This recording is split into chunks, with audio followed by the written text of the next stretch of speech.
Hello students, I welcome you all to the YouTube channel understanding basics. इस video में हम क्या discuss करेंगे? इस वीडियो में हम एक टॉपिक पढ़ेंगे जिसका नाम है federalism with a strong central government. ठीक है, तो हम लोग यहाँ पर क्या समझेंगे? हम लोग स्ट्रॉन्ग सेंट्रल गवर्नमेंट के बारे में समझेंगे और कौन से ऐसे प्रोविजन है इंडियन कॉन्स्टिट्यूशन में जो इंडिया की सेंट्रल गवर्नमेंट को स्ट्रॉन्ग बनाते हैं। ठीक है, तो ये सारी चीज़ें हम समझेंगे। तो चलिए शुरू करते हैं। अब तक हम लोगों ने क्या डिस्कस किया?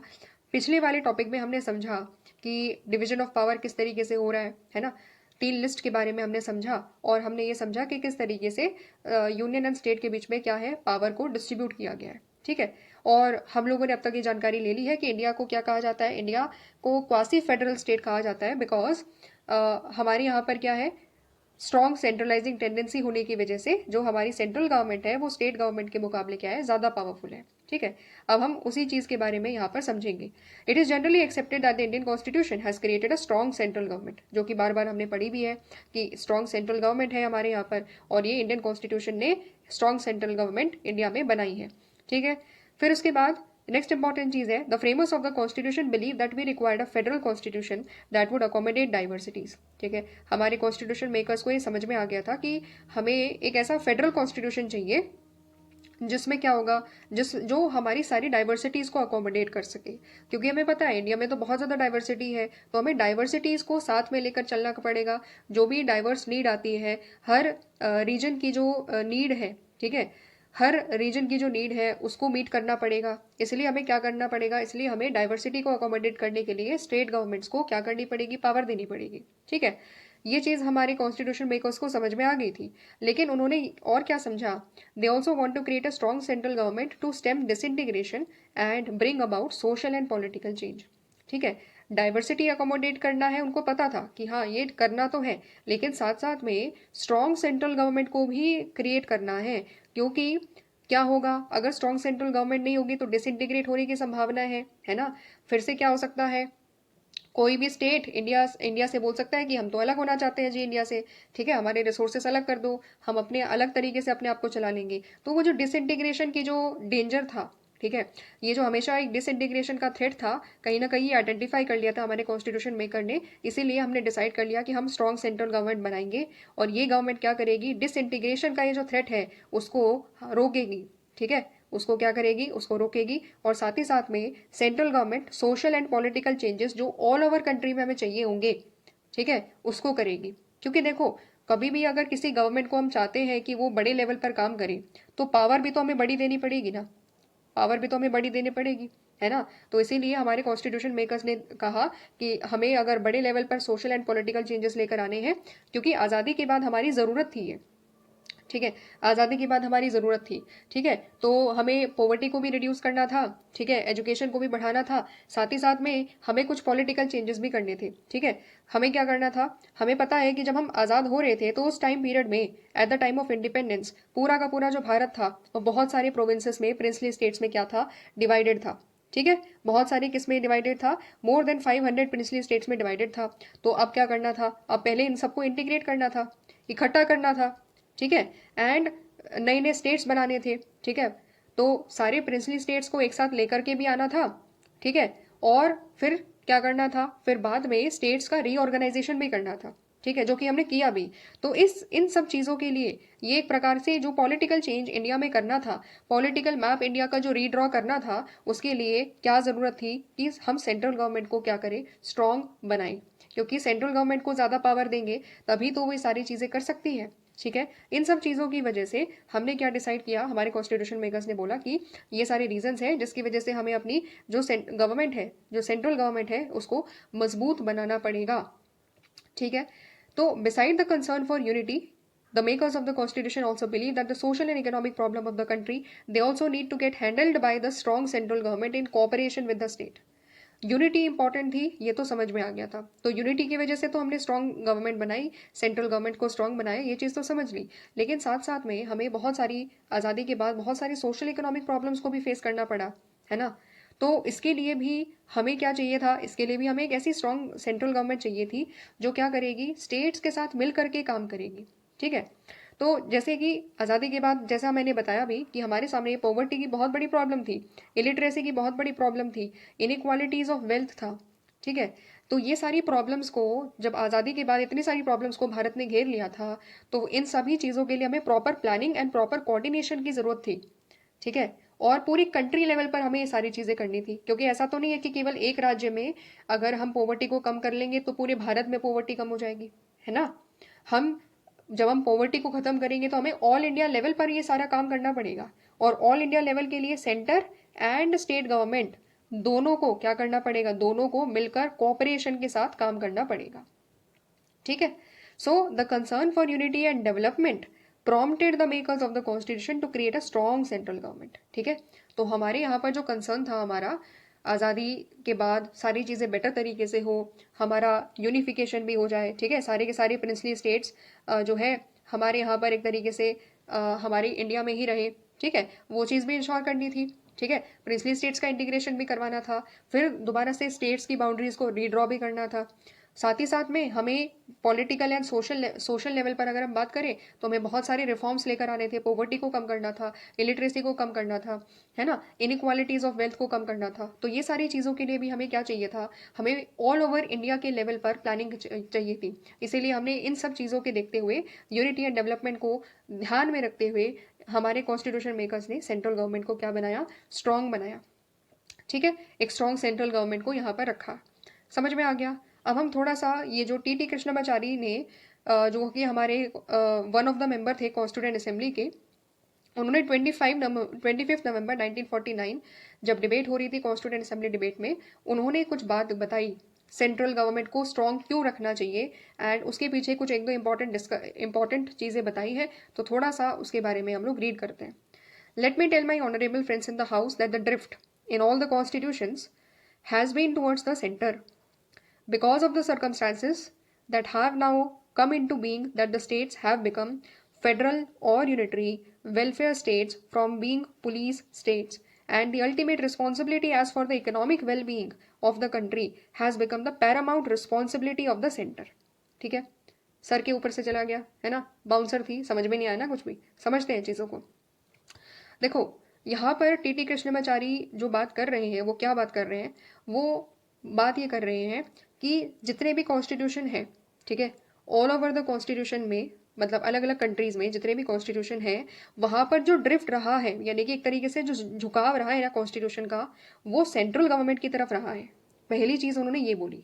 ठीक है। जैसे इंडिया में झुकाव कहाँ है कॉन्स्टिट्यूशन का, कॉन्स्टिट्यूशन कहीं ना कहीं हमारे यहाँ पर सेंटर की तरफ थोड़ा सा ज़्यादा टिल्टेड है कि भाई तुम सेंट्रल गवर्नमेंट, तुम्हारे ऊपर यूनिटी की वजह से, डेवलपमेंट करवाने की वजह से हम तुम्हारे ऊपर ज़्यादा पावर दे रहे हैं। ठीक है। तुम्हें ज़्यादा पावर हम दे रहे हैं। तो इस तरीके से कॉन्स्टिट्यूशन टिल्टेड है, और यही सेम टू सेम चीज़ ऑल ओवर कॉन्स्टिट्यूशन में भी है।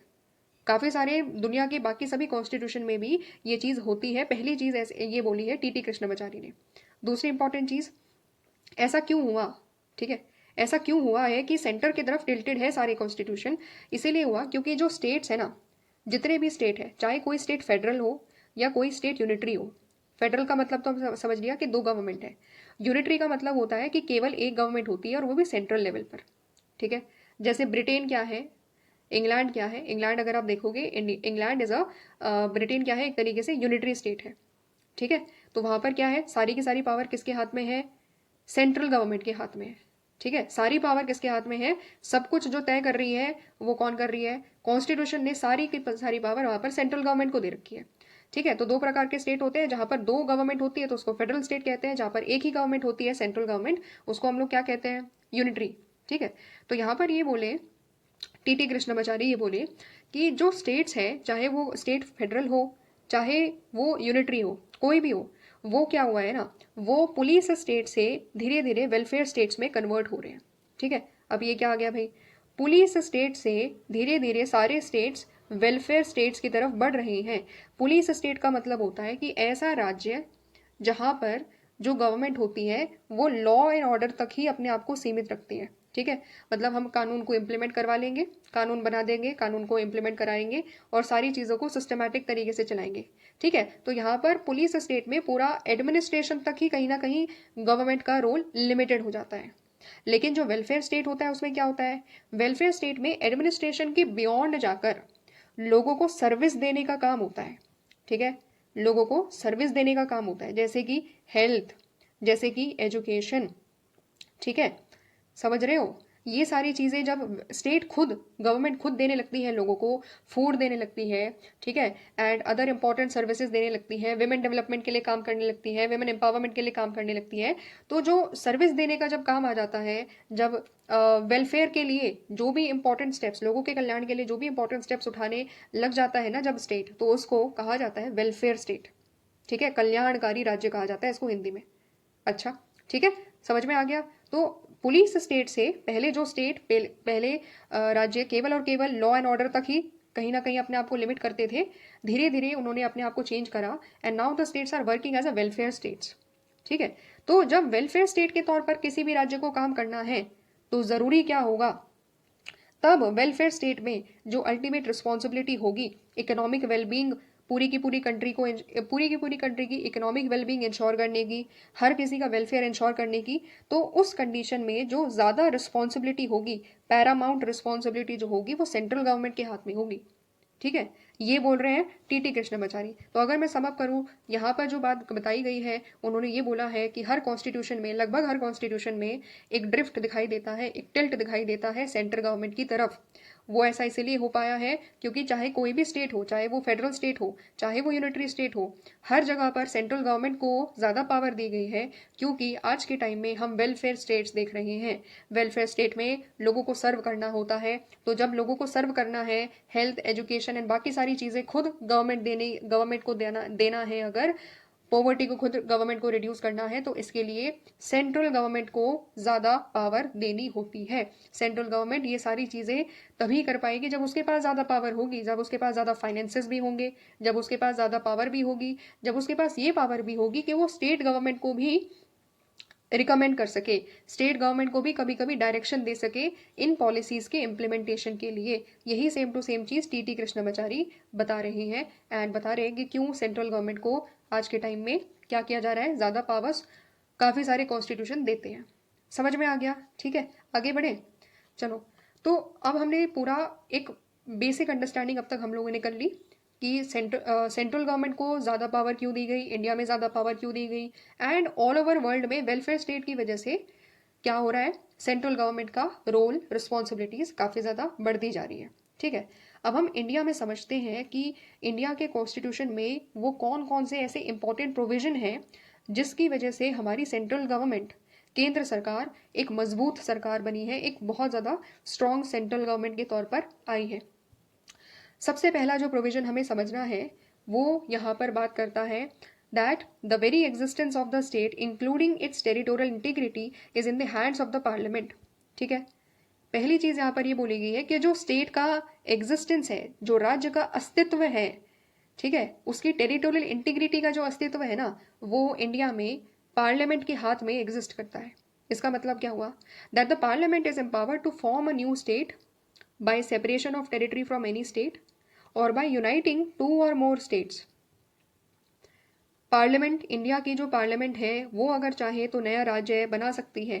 कैसे? किसी भी स्टेट से टेरिटरीज को अलग करके। ठीक है, यानी कि किसी भी स्टेट के 2 या 3 पार्ट जितने भी करना चाहती है तो वो कर सकती है, और नई राज्य क्या कर सकती है, बना सकती है। या फिर एक, 2 या 2 से ज़्यादा राज्य को एक साथ ज्वाइंट कर सकती है, एक साथ जोड़ सकती है, और उससे भी नए राज्य का क्रिएशन कर सकती है।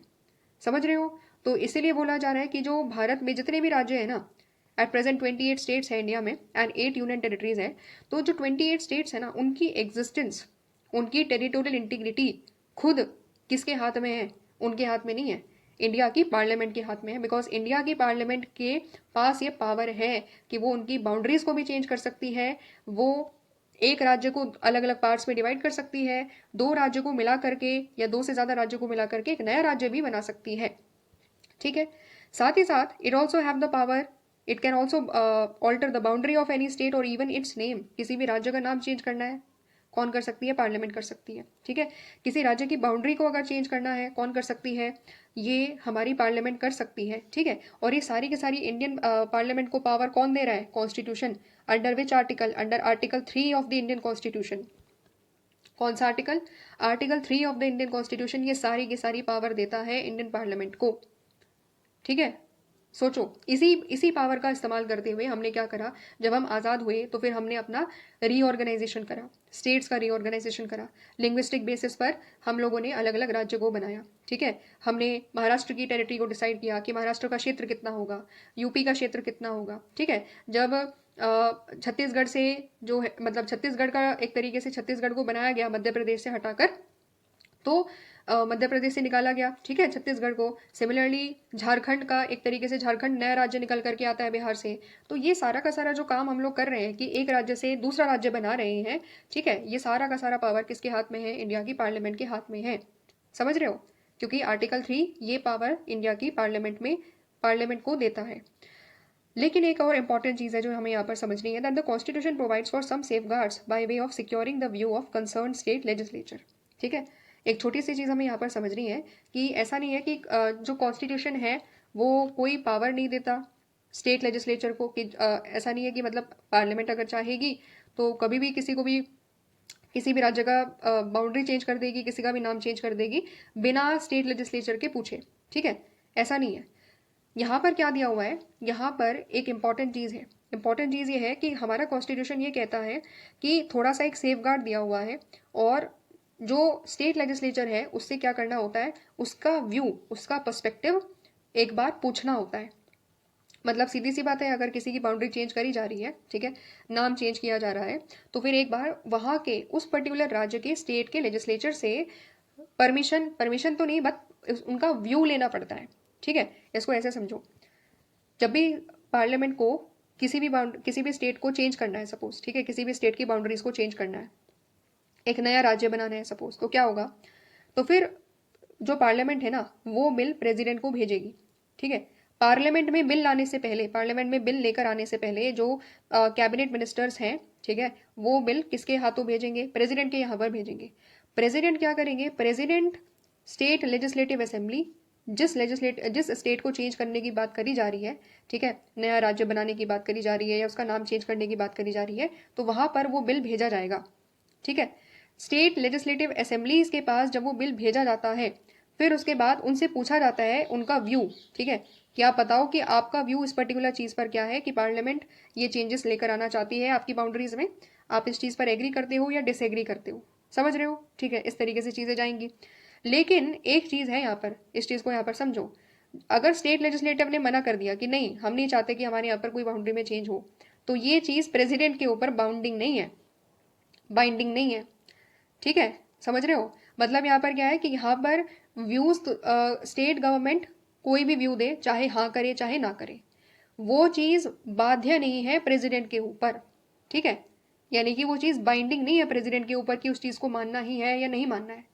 समझ रहे हो, तो केवल और केवल यहाँ पर क्या हो गया, केवल एक तरीके से ये एक फॉर्मेलिटी के तौर पर हो जाता है कि स्टेट लेजिस्लेचर के पास वो भेज दिया जाता है और उनसे एक बार उनका व्यू मांग लिया जाता है। ठीक है, समझ रहे हो, वरना अगर ये मना भी कर दे तो भी ऐसा नहीं है कि वो रोक देंगे प्रेसिडेंट को या पार्लियामेंट को बाउंड्रीज को चेंज कर देने से, ऐसा नहीं वो कर सकते। ठीक है, ये केवल एक फॉर्मेलिटी है।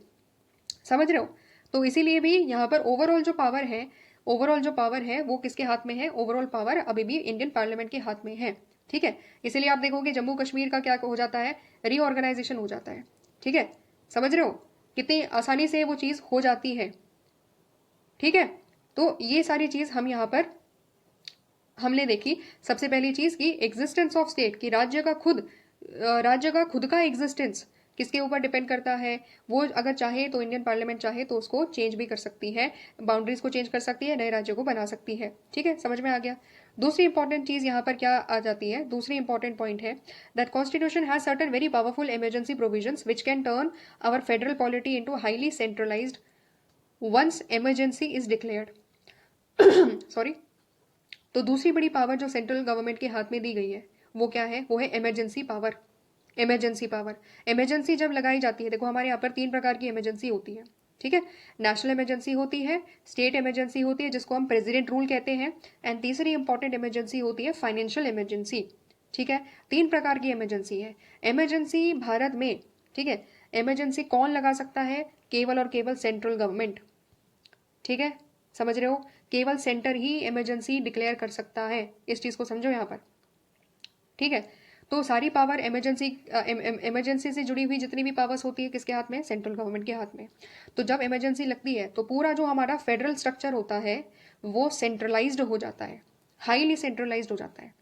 ठीक है, हाईली क्या हो जाता है, सेंट्रलाइज हो जाता है। मतलब क्या है कि जब सेंटर एंड स्टेट गवर्नमेंट है अपने अपने लेवल पर काम कर रहे हैं, जैसे ही इमरजेंसी लगी ना, जैसे ही इमरजेंसी लगी उसके बाद सेंट्रल गवर्नमेंट बहुत ज़्यादा डोमिनेट करता है पूरे इंडिया में। डोमिनेट कैसे करता है और किस तरीके से चीज़ें हमारी सेंट्रलाइज्ड हो जाती है, हमारा पूरा स्ट्रक्चर फेडरल की जगह पर क्या हो जाता है, सेंट्रल बन जाता है, तो हम उसको समझते हैं। During an emergency power becomes lawfully centralised. जो पावर होती है वो क्या हो जाती है, पावर पूरी तरीके से सेंट्रलाइज हो जाती है। कैसे, parliament assumes the power to make the laws on the subjects with in the jurisdiction of the states. हमने पिछले वाले टॉपिक में पढ़ा था कि स्टेट लिस्ट होती है, स्टेट लिस्ट में कानून कौन बना सकता है, स्टेट लेजिस्लेचर। लेकिन जब इमरजेंसी लगेगी, ठीक है, जब हमारे यहाँ पर नेशनल इमरजेंसी लगेगी अंडर आर्टिकल 352, तो उस कंडीशन में जो हमारी पार्लियामेंट है वो किसी भी स्टेट लिस्ट के सब्जेक्ट के ऊपर कानून बना सकती है। समझ रहे हो उस बात को? तो ये एक इंपॉर्टेंट चीज होगी। इसीलिए क्या बोला जाता है कि हमारा सिस्टम जो फेडरल स्ट्रक्चर होता है ना वो सेंट्रलाइज्ड हो जाता है। ठीक है, वो एक तरीके से फेडरल ना होते हुए यूनिटरी बन जाता है।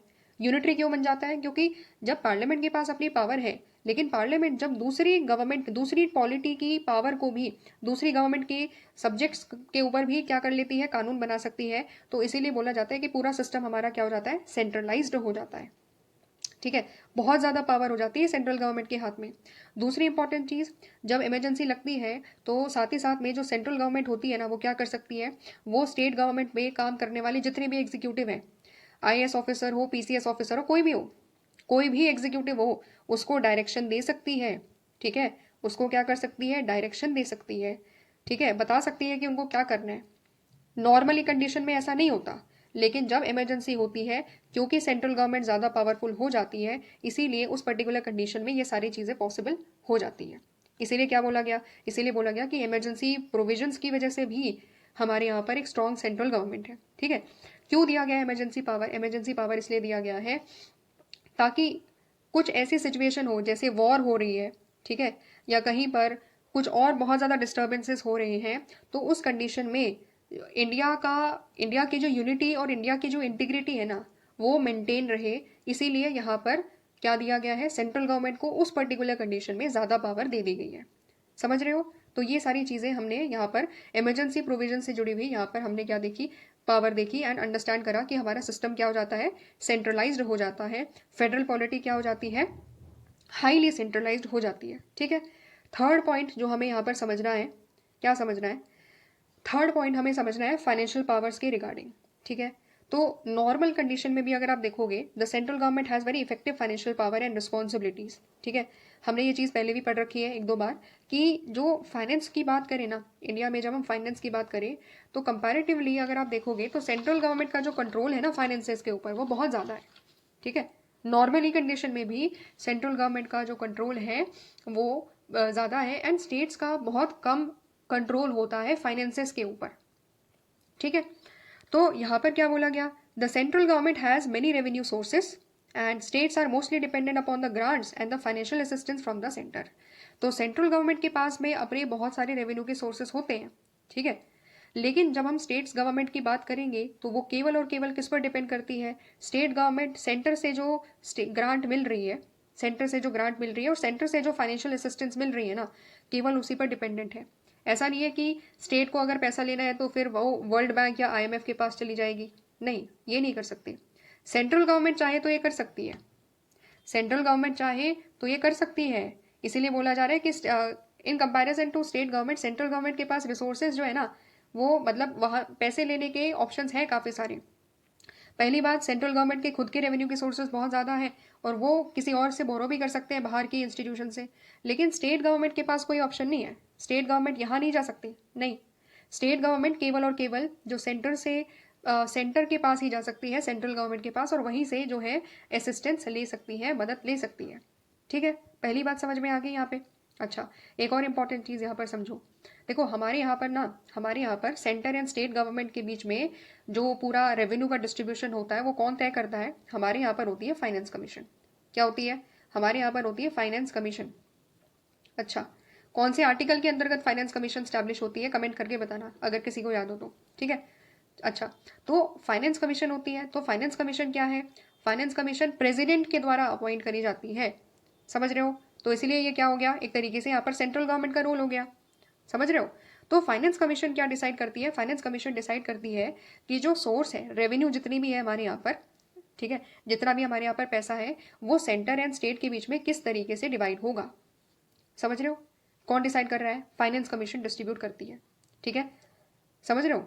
अच्छा, फिर उसके बाद यहाँ पर हमें एक और चीज समझनी है कि जो अभी एट प्रेजेंट जितना भी हमारा टैक्स रेवेन्यू है ना, जितना भी हमारा टैक्स रेवेन्यू है उसमें से ज्यादा टैक्स रेवेन्यू यानी कि लगभग 60% जो हमारा रेवेन्यू है वो सेंट्रल गवर्नमेंट को डिस्ट्रीब्यूट किया जाता है, एंड स्टेट गवर्नमेंट के पास कितना होता है? लगभग 40% के आसपास, 42% के आसपास होता है, ठीक है। तो इसका मतलब क्या हुआ? यहाँ पर फिर आप देख लो कि जब हम सोर्स ऑफ रेवेन्यू की बात करें या पूरे फाइनेंस की पावर की बात करें तो सेंट्रल गवर्नमेंट के पास क्या है? ज्यादा पैसा है in comparison to state government, ठीक है, समझ में आ गया? तो इतनी यहाँ पर इंपॉर्टेंट चीज जो यहाँ पर जो चीजें हमें पता होनी चाहिए थी वो यहाँ पर क्लियर कर दी, ठीक है। एक और इम्पॉर्टेंट बात जो हमें यहाँ पर डिस्कस करनी है वो क्या करनी है कि जब हम आजाद हुए तो हमने प्लानिंग को अडॉप्ट करा, ठीक है, क्योंकि हमें रैपिड इकोनॉमिक प्रोग्रेस करना था, डेवलपमेंट करना था, तो हमने क्या करी? प्लानिंग करी। प्लानिंग के लिए हमने क्या बनाया? प्लानिंग के लिए हम लोगों ने एक सेंट्रलाइज्ड सिस्टम बनाया डिसीजन मेकिंग का, और वो क्या थी? वो थी हमारी प्लानिंग कमीशन, ठीक है, जो कि अब नहीं है। तो प्लानिंग कमीशन को स्टैब्लिश किया गया, किसने स्टैब्लिश करा? यूनियन गवर्नमेंट ने। देख लो, फिर से आ गया सेंटर यहाँ पर, ठीक है। तो यूनियन गवर्नमेंट ने क्या करा? प्लानिंग कमीशन को बनाया ताकि वो कोऑर्डिनेट कर सके अलग अलग राज्यों के बीच में, एंड अलग अलग राज्यों के जो रिसोर्स है, अलग अलग राज्यों के जो रिसोर्सेस हैं उनको मैनेजमेंट, उनका प्रॉपर तरीके से मैनेजमेंट कर सके। तो इसकी वजह से हो क्या रहा था ना, जो भी इकोनॉमिक पॉलिसीज थी वो पूरी की पूरी प्लानिंग कमीशन डिसाइड कर रही थी, एंड स्टेट्स केवल और केवल एक पैसिव रेसिपिएंट के तौर पर काम कर रहे थे, ठीक है, पैसिव रेसिपिएंट के तौर पर काम कर रहे थे कि ठीक है, प्लानिंग कमीशन में जो हो गया, और सेंट्रलाइज तरीके से ही सारी की सारी जो इकोनॉमिक डिसीजन मेकिंग थी हमारी वो चल रही थी, समझ रहे हो? तो आज के टाइम में ऐसा तो नहीं है कि आज के टाइम में भी प्लानिंग कमीशन है, नहीं, आज के टाइम में हमारे यहाँ पर क्या है? आज के टाइम में हमारे यहाँ पर क्या है? नीति आयोग, ठीक है, क्या है? हमारे यहाँ पर है नीति आयोग, ठीक है, समझ रहे हो? तो ये प्लानिंग कमीशन का जो सिस्टम था वो हमने खत्म करा, एंड एक नई बॉडी बनाई जिसको हम लोग कहते हैं नीति आयोग, ठीक है। तो ये चीज यहाँ पर हो गई। इस तरीके से हमने एक इंपॉर्टेंट चीज समझी। फिर उसके बाद क्या है? एक और इंपॉर्टेंट चीज यहाँ पर हमें समझनी है कि that union government uses its discretion to give grants and loans to the states. किस स्टेट को लोन देना है, ठीक है, किस स्टेट को कितनी ग्रांट देनी है, ये यूनियन गवर्नमेंट अपनी डिस्क्रिशन के मुताबिक चीजें डिसाइड करती है, ठीक है। इसी चीज की वजह से क्या बोला गया है? इसी चीज की वजह से बहुत सारे ऐसे स्टेट है जो ये बताते हैं, ये चार्ज करते हैं कि हमारे साथ क्या किया जा रहा है? डिस्क्रिमिनेशन किया जा रहा है, ठीक है। जनरली खास तौर पर ऐसे स्टेट जो अपोजिशन पार्टी के द्वारा रूल करे जाते हैं वो क्या कहते हैं? वो ये कहते हैं कि सॉरी, वो ये कहते हैं कि उनके साथ क्या किया जा रहा है? डिस्क्रिमिनेशन किया जा रहा है, क्योंकि हमें मतलब उस पर्टिकुलर स्टेट को क्या किया जा रहा है? उस पर्टिकुलर स्टेट को ढंग से लोन नहीं दिया जा रहा, ठीक है, या जितनी प्रॉपर ग्रांट देनी चाहिए उतनी प्रॉपर ग्रांट सेंट्रल गवर्नमेंट नहीं दे रही है, समझ रहे हो? एक और इंपॉर्टेंट चीज़ है यहाँ पर, थोड़ा सा जीएसटी के बारे में भी देख लेते हैं। जब से जीएसटी आया है तो तो क्या हो रहा है? बहुत सारे जो ऐसे स्टेट्स हैं जो फाइनेंशियली बहुत अच्छा करते हैं, ठीक है, जैसे महाराष्ट्र हो गया, कर्नाटका हो गया, ठीक है। तो यहाँ पर ये सारे जो स्टेट्स हैं, खासतौर पर अगर मैं कर्नाटका की बात करूँ तो कर्नाटका की गवर्नमेंट क्या कह रही है? कर्नाटका की गवर्नमेंट ये कह रही है कि कर्नाटक की तरफ से कर्नाटका टैक्सेस में बहुत ज़्यादा कंट्रीब्यूट करता है, ठीक है, मतलब कर्नाटका से ओवरऑल टैक्स कलेक्शन बहुत ज़्यादा होता है, लेकिन जब कर्नाटका को फंड्स दिए जाते हैं, ठीक है, कर्नाटका को जब रेवेन्यूज दी जाती है तो वो बहुत कम होती है इन कंपैरिजन टू जितना टैक्सेस कर्नाटका सेंट्रल गवर्नमेंट को कलेक्ट करके देता है, या जितना कि कर्नाटका एक तरीके से पूरा का पूरा टैक्स में कंट्रीब्यूशन कर रहा है वो बहुत ज़्यादा है, और बदले में जो कर्नाटक को पैसे मिल रहे हैं वो बहुत कम है, ठीक है, समझ रहे हो? तो ये जो चीज़ें हैं ना, जीएसटी के बाद से खास तौर पर बहुत सारे ऐसे स्टेट्स हैं जो ये बात कर रहे हैं कि जीएसटी के बाद से उनकी जो रेवेन्यू है वो डिक्लाइन हुई है, ठीक है, जो उनकी रेवेन्यू क्या है, जितना पैसा उनको मिलना चाहिए था उसके मुकाबले वो कम, उनके पास रेवेन्यूज कम है, बहुत सारा लॉस उनको कहीं ना कहीं फेस करना पड़ रहा है, ठीक है। एंड बहुत सारे राज्य, बहुत सारे स्टेट्स ऐसा भी कहते हैं कि सेंट्रल एक तरीके से सौतेली माँ के तौर पर काम कर रहा है। कैसे कि सेंट्रल जो है कुछ राज्यों के साथ जो इकोनॉमिकली अच्छे हैं उनको कम पैसा दे रहा है, और जो इकोनॉमिकली कमजोर है, जो जहां पर पॉवर्टी बहुत ज्यादा है, ठीक है, तो उनको ज्यादा पैसे मिल रहे हैं। समझ रहे हो? तो ये सारे क्या है, ये सारे केसेस आज के टाइम में हम देख रहे हैं कि कहीं ना कहीं इसकी वजह से बहुत ज़्यादा हमारा जो फेडरलिज्म है ना, उस पर कहीं ना कहीं एक तरीके से कन्फ्लिक्ट नज़र आती है। एंड स्टेट्स डिमांड ये करते हैं कि उनको और ज़्यादा फाइनेंशियल ऑटोनॉमी मिले। क्या मिले? फाइनेंशियल ऑटोनॉमी मिले, और ज़्यादा फाइनेंशियल रिसोर्सेज उनके हाथ में होने चाहिए। समझ रहे हो? ये मैंने जो अभी एट प्रेजेंट करंट हैपनिंग्स है थोड़ा सा उसके साथ रिलेट करके दिया, ताकि आपको ओवरऑल अंडरस्टैंडिंग हो जाए इस चीज़ के बारे में। ठीक है, आई होप समझ में आ गई होगी। ठीक है, नेक्स्ट इंपॉर्टेंट चीज़ क्या है, नेक्स्ट इंपॉर्टेंट रीज़न है स्ट्रॉन्ग सेंटर का, वो क्या है? The role of governor. ठीक है, गवर्नर की जो भूमिका रहती है उसकी वजह से भी कहीं ना कहीं सेंट्रल गवर्नमेंट स्टेट के ऊपर डोमिनेट करने लग जाती है। कैसे? Governor has certain powers to recommend dismissal of the state government and dissolution of the assembly. Governor के पास पावर्स होती है जिसकी वजह से गवर्नर, जो भी स्टेट में जो गवर्नर होते हैं, राज्यपाल होते हैं, तो वो स्टेट गवर्नमेंट के डिसमिसल के लिए रिकमेंड कर सकते हैं प्रेसिडेंट को, और साथ ही साथ असेंबली का डिसोल्यूशन जब भी लगे कि असेंबली डिसॉल्व हो सकती है, ठीक है, तो उस पर्टिकुलर कंडीशन में डिसोल्यूशन की पावर भी गवर्नर के हाथ में होती है। ठीक है, तो ये क्या है? ये बेसिकली जनरली होता ये है कि जब कभी भी किसी पार्टी कोई पार्टी अपनी मेजोरिटी लूज कर देती है, तो फिर असेंबली को डिसॉल्व कर दिया जाता है। ठीक है, साथ ही साथ एक और इम्पॉर्टेंट चीज़ है कि जब स्टेट गवर्नमेंट अगर सही तरीके से कॉन्स्टिट्यूशन के मुताबिक नहीं काम कर रही है, कॉन्स्टिट्यूशन के प्रोविजंस के अकॉर्डिंगली काम नहीं कर रही है, देन ऑल्सो गवर्नर क्या कर सकते हैं? इस पर्टिकुलर कंडीशन में गवर्नर एक रिपोर्ट भेजते हैं प्रेसिडेंट को, और प्रेसिडेंट को ये बोलते हैं कि this particular state government is not functioning as per the constitution. ठीक है, कॉन्स्टिट्यूशन के प्रोविजन के मुताबिक ये स्टेट गवर्नमेंट नहीं चल पा रही है, इसीलिए उसके बेसिस पर, उस पर्टिकुलर रिपोर्ट के बेसिस पर प्रेसिडेंट वहां पर क्या करते हैं? प्रेसिडेंट रूल लगा देते हैं, आर्टिकल 356 इम्पोज कर देते हैं, जो कि होता है प्रेसिडेंट रूल। यानी कि उस राज्य में क्या हो गया? एक तरीके से वहां पर प्रेसिडेंट रूल लग गया, और वहां की जो गवर्नमेंट होती है उसको क्या कर दिया जाता है? डिसमिस कर दिया जाता है। समझ रहे हो? तो ये पावर है गवर्नर के हाथ में। ठीक है, फिर उसके बाद नॉर्मली क्या है, एक और इंपॉर्टेंट पावर है गवर्नर के हाथ में। Governor has the power to reserve the bill passed by the state legislature for the assent of the president. कोई भी बिल, हमें पता है कि कोई भी बिल एक्ट कब बनता है? सेंट्रल लेवल पर जब प्रेसिडेंट की मोहर लग जाती है तो वो बन जाता है एक्ट। ठीक है, सिमिलरली स्टेट लेवल पर जब गवर्नर की मोहर लग जाती है, गवर्नर के सिग्नेचर हो जाते हैं, तभी जा करके वो एक्ट बनता है। लेकिन गवर्नर के पास एक ऑप्शन होता है, गवर्नर अगर चाहे किसी भी बिल को प्रेसिडेंट की रिजर्वेशन के लिए भेज सकते हैं, मतलब उस चीज को प्रेसिडेंट के लिए रिजर्व कर सकते हैं एंड प्रेसिडेंट से सिग्नेचर करवाने के लिए भेज सकते हैं उस पर्टिकुलर चीज को। ठीक है, तो इसकी वजह से क्या होता है? Central government gets an opportunity to delay the state legislation and also to examine such bills and veto them completely। ऐसा बहुत बार देखा गया है। ठीक है, बहुत सारे स्टेट क्या करते हैं, चाहे वो तमिलनाडु स्टेट हो या केरला हो, ठीक है, बहुत ज़्यादा डिस्प्यूट होता है यहाँ पर चीफ मिनिस्टर एंड गवर्नर के बीच में।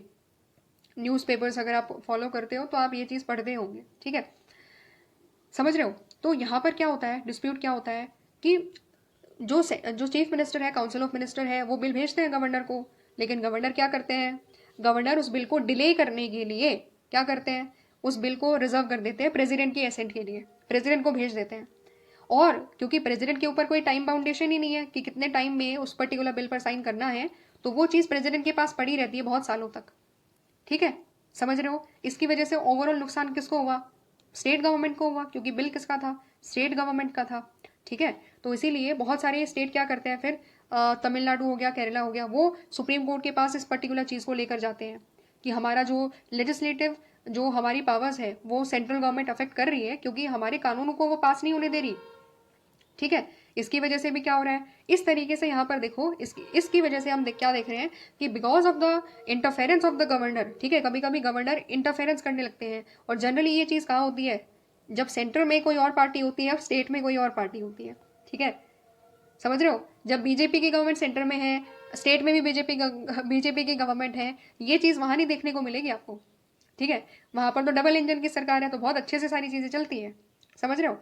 लेकिन जहां पर कोई और पार्टी है, ठीक है, कम्युनिस्ट पार्टी है या डीएमके है, तो क्या होगा ऐसी पर्टिकुलर कंडीशन में आप देखोगे, जो क्योंकि पार्टीज अलग होगी ना सेंटर की स्टेट की, तो कंफ्लिक्ट होती है। फिर सेंट्रल गवर्नमेंट क्या करती है, स्टेट गवर्नमेंट के काम में इंटरफेयर करती है, ठीक है, समझ रहे हो।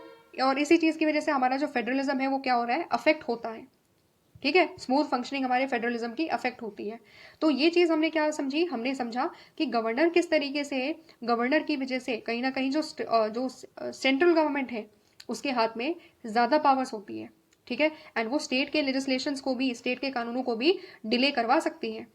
आगे बात समझ में, ठीक है, इमरजेंसी लगा सकती है, प्रेसिडेंट का रूल इंपोज हो सकता है, वो भी हमने चीजें समझ ली, और साथ ही साथ में बिल किस तरीके से डिले कराई जा सकते हैं वो भी हमने चीजें समझ ली।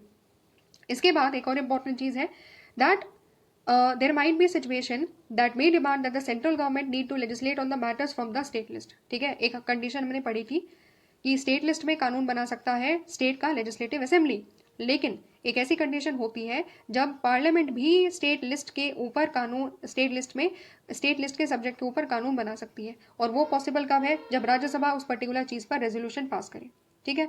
इसका मतलब क्या हुआ, इसका मतलब ये हुआ कि जब राज्यसभा रेजोल्यूशन कोई पास करती है तभी जा करके एक पर्टिकुलर कंडीशन में जो सेंट्रल गवर्नमेंट है वो स्टेट लिस्ट पर भी क्या कर सकती है, कानून बना सकती है, ठीक है, समझ रहे हो।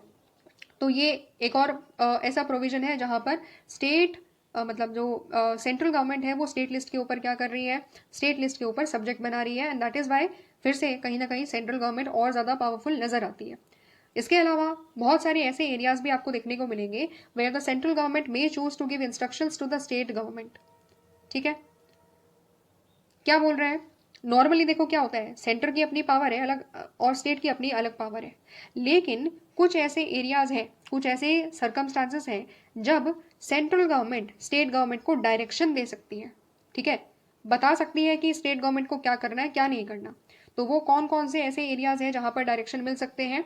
सबसे पहला है, जैसे एग्जाम्पल के तौर पर अगर आप देखोगे कोई शेड्यूल ट्राइब की स्कीम है वो इम्प्लीमेंट करवानी है, तो सेंट्रल गवर्नमेंट स्टेट्स को बता सकती है कि आप इस तरीके से इस पर्टिकुलर चीज को इम्प्लीमेंट करोगे, ठीक है।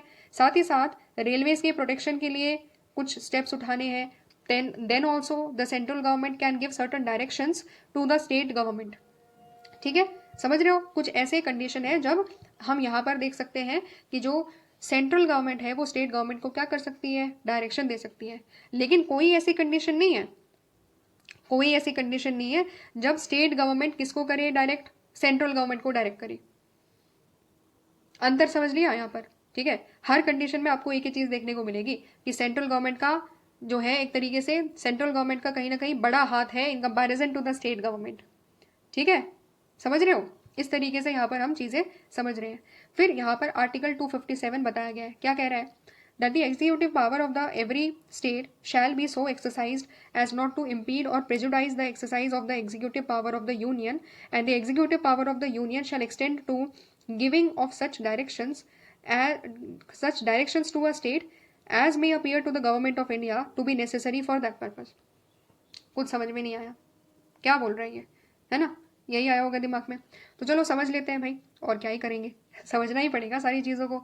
तो 257 ये कह रहा है कि जो एग्जीक्यूटिव पावर है ना, जो एग्जीक्यूटिव पावर है हर स्टेट की, वो इस तरीके से एक्सरसाइज करी जानी चाहिए कि वो कभी भी यूनियन गवर्नमेंट की जो एग्जीक्यूटिव पावर है उसको इम्पीड ना करे, उसको रोके ना, ठीक है।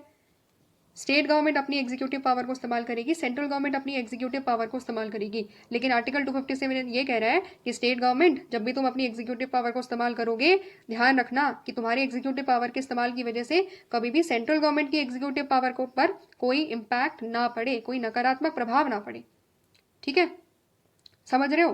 तो इस तरीके से यहाँ पर पहली चीज बोली गई है। फिर उसके बाद क्या है, executive power of the union shall extend to giving of such directions to the state as may appear to the government of India to be necessary for that purpose। ये वही बात मैंने यहाँ पर बोली गई है जो अभी मैंने बताई कि कुछ ऐसे कंडीशन होते हैं जब सेंट्रल गवर्नमेंट स्टेट गवर्नमेंट को क्या कर सकती है, डायरेक्शन दे सकती है, ठीक है। अगर सेंट्रल गवर्नमेंट को लग रहा है, गवर्नमेंट ऑफ इंडिया को लग रहा है कि ये डायरेक्शन इंपॉर्टेंट है, तो उस कंडीशन में सेंट्रल गवर्नमेंट क्या कर सकती है, डायरेक्शन भी दे सकती है।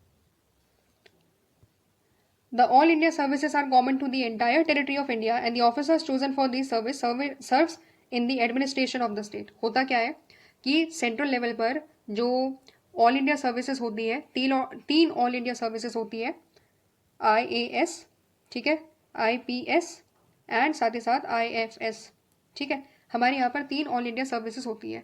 तो इनका रिक्रूटमेंट कौन कर रहा है? सेंट्रल गवर्नमेंट कर रही है। लेकिन ये काम कहाँ करते हैं? ये काम करते हैं स्टेट्स में। तो जो स्टेट राज्य में जितना भी एडमिनिस्ट्रेशन का काम होता है, ये बड़े बड़े ऑफिसर्स ही वहाँ पर ये सारे के सारे रिस्पॉन्सिबिलिटीज को उठाते हैं। लेकिन दिक्कत क्या है? दिक्कत ये है कि states can neither take disciplinary action nor can remove this officers from the service, क्योंकि इनका रिक्रूटमेंट वगैरह सारा का सारा जो कंट्रोल की जो पावर की बात आएगी, कंट्रोलिंग पावर किसके हाथ में है? सेंट्रल गवर्नमेंट के हाथ में है, ठीक है। तो काम ये कर रहे हैं स्टेट में, ठीक है, स्टेट गवर्नमेंट के लिए स्टेट गवर्नमेंट की पॉलिसीज को भी इंप्लीमेंट कर रहे हैं, सेंटर की भी पॉलिसीज को इंप्लीमेंट कर रहे हैं, ठीक है, काम करते हैं स्टेट में रहकर। लेकिन स्टेट गवर्नमेंट को ये पावर ही नहीं है कि वो उनको रिमूव कर सके, ठीक है, कोई डिसिप्लिनरी एक्शन ले सके। वो काम केवल और केवल कौन कर सकता है? सेंट्रल गवर्नमेंट कर सकती है, ठीक है। तो इसीलिए यहाँ पर आप देखो कि यहाँ पर जब हम एडमिनिस्ट्रेशन के जो ऑफिसर्स हैं, बड़े बड़े ऑफिसर्स हैं, उनकी भी बात करें तो वो आखिरकार ओवरऑल कंट्रोल किसके हाथ में है? वो भी जो पूरा कंट्रोल है वहाँ पर भी डोमिनेंस किसकी है? सेंट्रल गवर्नमेंट की यहाँ पर आपको डोमिनेंस मिलेगी, बिकॉज स्टेट गवर्नमेंट केवल ट्रांसफर ही कर सकती है उनका, ठीक है, लेकिन उनको रिमूव नहीं कर सकती, डिसिप्लिनरी एक्शन नहीं ले सकती उनके ऊपर। समझ रहे हो? तो ये एक इंपॉर्टेंट पॉइंट है जो हमने यहाँ पर डिस्कस करा।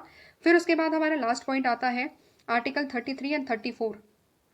Article 33 and 34 authorizes the parliament to protect the person in the service of the union or the state in respect of any action taken by them during the martial law to maintain or restore order। Article 33 और 34 क्या कह रहा है? ये parliament को authorise करता है, parliament को पावर देता है ताकि पार्लियामेंट ऐसे व्यक्ति को प्रोटेक्ट कर सके, ठीक है, ऐसे व्यक्ति को प्रोटेक्ट कर सके जो कोई भी ऐसा एक्शन लेता है जो ऑर्डर को मेंटेन करने के लिए, ऑर्डर को रिस्टोर करने के लिए लिया जाता है, ठीक है। पहले यहाँ पर एक चीज समझो, मार्शल लॉ का मतलब क्या होता है? मार्शल लॉ का मतलब होता है मिलिट्री रूल। जब किसी स्टेट में या किसी भी पर्टिकुलर रीजन में बहुत ज़्यादा वायलेंस हो जाता है, पुलिस के आउट ऑफ कंट्रोल हो जाता है, तो वहाँ पर क्या लगाया जाता है? मिलिट्री, मतलब एक तरीके से वहाँ पर मार्शल लॉ इम्पोज कर दिया जाता है। अब यहाँ पर क्या होगा? तो मिलिट्री टेक ओवर करती है, फिर सारी एडमिनिस्ट्रेशन को मिलिट्री टेक ओवर कर लेती है, ठीक है।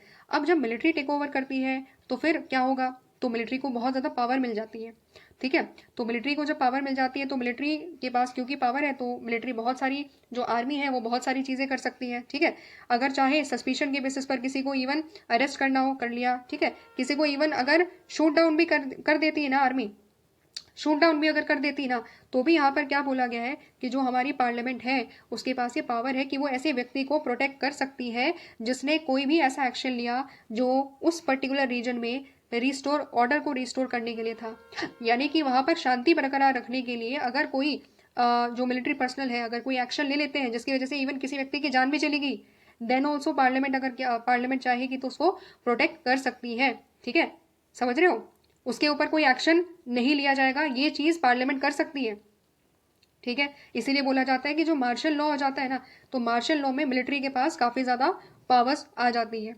फिर उसके बाद एक और इंपॉर्टेंट चीज है armed forces special powers act, ठीक है। इसको शॉर्ट फॉर्म में क्या बोला जाता है?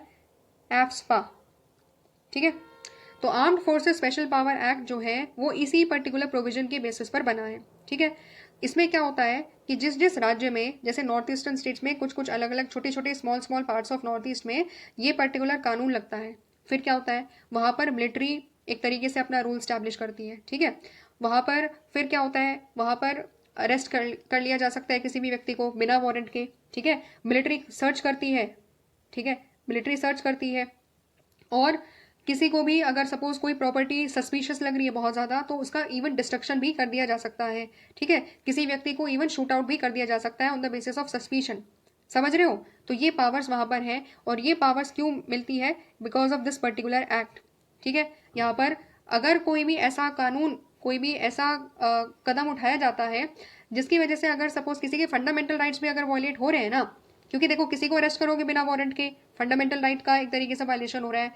एंड इवन अगर किसी को मार भी दिया जाता है तो ओवरऑल राइट टू लाइफ का एक तरीके से वायलेशन हो गया ना। लेकिन यहाँ पर क्योंकि पार्लियामेंट के पास ये स्पेशल पावर है अंडर आर्टिकल 33 एंड 34 कि वो ऐसी कंडीशन में मिलिट्री को प्रोटेक्ट कर लेगी, ठीक है। कोई एक्शन नहीं होगा ऐसे मिलिट्री पर्सनल के ऊपर, क्योंकि वो क्या कर रहे हैं, वो इन पर्टिकुलर कानून का इम्प्लीमेंटेशन कर रहे हैं, एंड बिकॉज ये कानून उनको पावर देता है इसीलिए उनके ऊपर कोई एक्शन नहीं होगा फिर।